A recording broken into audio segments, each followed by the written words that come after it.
So now I'm going to talk about Parade by Rachel Cusk. This is her most recent novel, and it was released in 2024. And this is by far her most experimental work. And it kind of like introduces you to these different situations. Like, for instance, there's like a female artist named G, and she makes really controversial work.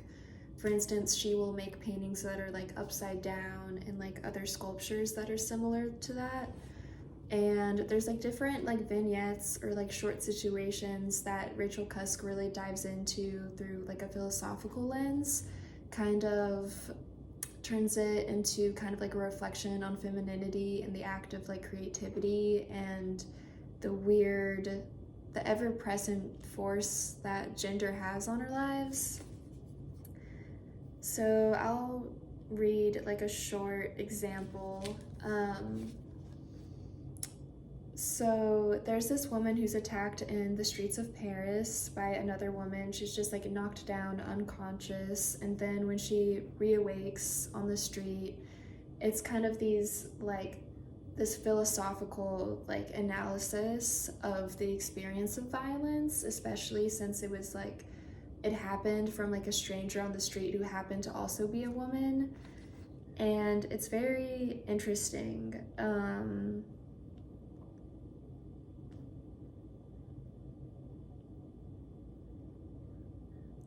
Did I believe that being hit by a woman was my fault in a way being hit by a man could not have been? I could not have assigned meaning to being hit by a man, could have found no reason for him to hit me, and assigning meaning was my duty, just as it was my duty to get off my hands and knees and stand up. Why did it make sense for a woman to hit me? It was as though a violence underlying female identity had risen up and struck. This was the domain of the stuntman, this attack on me that had originated within myself, but now the stuntman seemed to have taken an actual human form and been externalized.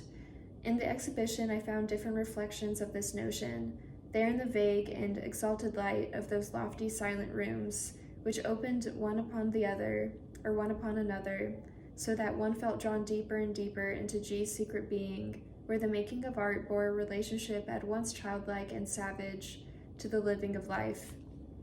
Here, sanity and insanity were not opposites, but rather were the two faces of animate matter, the point at which the existence of consciousness can get no further in breaking down the existence of substance, of the body.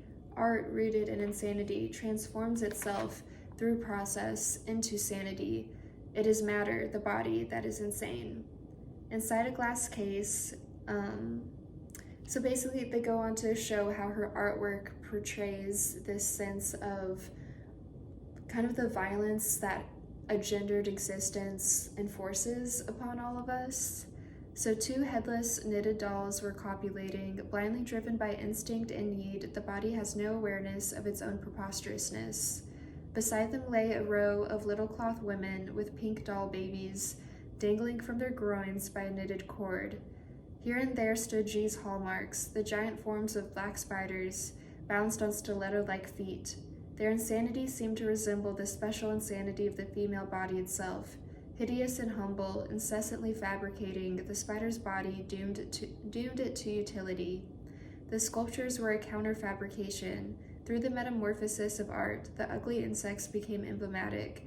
They represented everything that is denied and suppressed in femininity, everything that remains starkly continuous behind its volcanic cycles of change and yet is unknown. So I feel like that's a very beautiful representation of like the female form, and it kind of reminds me a little bit about another book it's called Paradise Rot, and it's a love story between two female students in Australia, and one is studying biology, and it's about kind of through like the metaphors of like plants and like fungi and like decay and stuff like that, and just like rotting in general of like organic forms.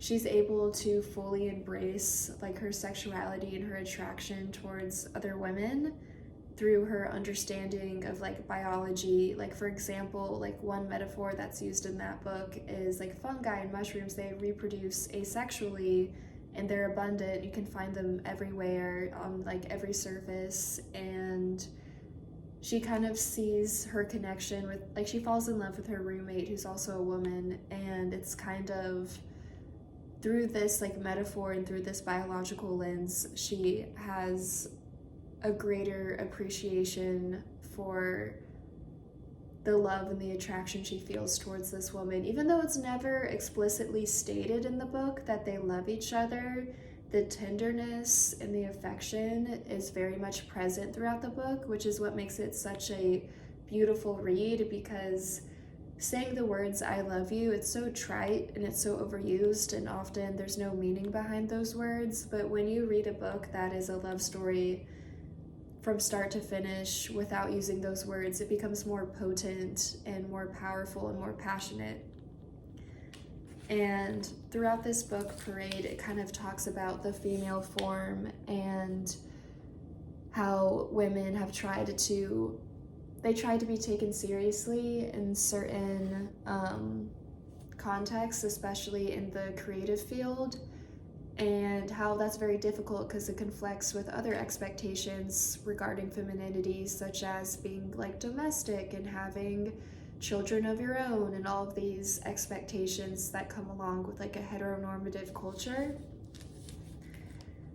And so also there's another part of this scene of like the physical violence that I think is very interesting. And I don't know if you've ever like observed like violence take place, or maybe you've seen like a fight take place online where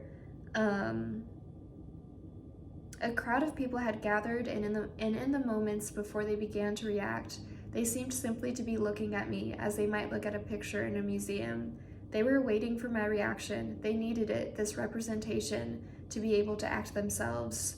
Their instinct was to disown the violence or to pretend they hadn't seen it. It was up to me to place it in reality.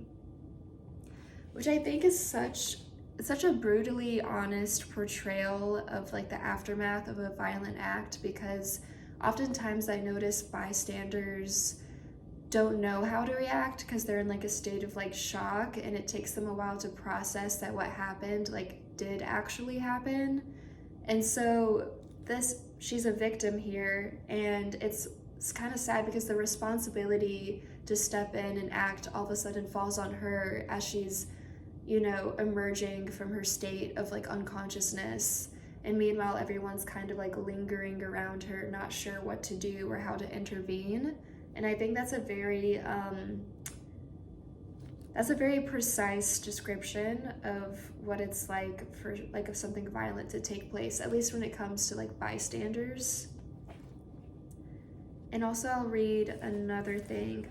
I feel like Parade, compared to other works by Rachel Cusk, it really focuses on the act of creation in different art forms and what that experience is like, and whether or not it effectively, like different modes of creation, whether it effectively achieves what it's trying to communicate or what it's trying to capture. Like for example, there's this person who becomes a filmmaker when they were originally just a writer, and it's about his decision to become like a filmmaker. So the thrift and simplicity of G's method made it possible for him to create not just one film, but a whole series. No single one of them distinguished itself or made any noise. They flowed quietly out into the world and seemed naturally to join the stream of life. In each one, a situation developed that had no clear beginning or end. It emerged and flowered and receded again over a day or a handful of days. He was old enough now to know that these situations, these flowerings, which in youth seem almost incidental to the forward-driving story of life, in fact turn out to be life itself. It was in these moments of hope and expectation and disillusion, of prelude, before the will decides to conscript itself, or the self, into conformity, that we really lived. And then he goes on to say how like the subject of these films usually revolved around, and I'm going to quote again, by the attempt of a young woman to remain free and truthful in the face of the deception and possessiveness of men. And it astonished him to watch over and over the way his actors quite naturally found the language, the moral terms for this struggle, The young women knew in their hearts that the freedom they wanted was not, in the end, available to them, and in fact, the men who did understand their need to be free were not the men they desired. Which I think is kind of like a hot take. Like, do women really not feel attracted to the men that truly understand their need and their desire for like total freedom? I'm not sure if I totally resonate with that last sentence, but I think mainly the description of what it's like to film something and not have it be explicitly directed, where you're just allowing the actors to be organic and to be themselves, and kind of allowing them to slip in and out of these different everyday scenes, I think is such a beautiful approach to making art, because oftentimes our lives, we so bad want there to be like a linear trajectory to our lives, and I feel like novels in the past and still in the present have this very like formulaic structure that gives us this forward momentum and this false belief that there's some intrinsic meaning to life, whereas oftentimes we're just sprinkled with these moments of meaning. And I think that's a very beautiful description. And then they go on to talk about how there's this family and they're processing their relationship with their mother as she's passing away, and just also the reflection on like capitalism and femininity and the commodification of everything in life. And I would say that Parade is just as insightful as her other works, but it's far more experimental, and with most of her work, it's not plot driven. It's driven by these like philosophical musings on the main, like the mundane experiences of life, or this sense of like unreality. So I very much recommend Parade if you haven't checked it out yet. Love her work, and thanks for watching.